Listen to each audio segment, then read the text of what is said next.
हिरण्यवर्णां हरिणीं सुवर्णरजतस्रजां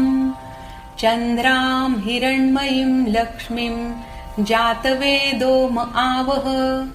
तां आवह जातवेदो लक्ष्मीमनपगामिनीं यस्यां हिरण्यं विन्देयं गामश्वं पुरुषानहम् अश्वपूर्वां रथमध्यां हस्तिनादप्रबोधिनीं श्रियं देवीमुपभये श्रीर्मा देवी जुषतां कांसोऽस्मितां हिरण्यप्राकाराम् आर्द्रां ज्वलन्तीं तृप्तां तर्पयन्तीं पद्मे स्थितां पद्मवर्णां तामिहोपभये श्रियम् चन्द्रां प्रभासां यशसा ज्वलन्तीं श्रियं लोक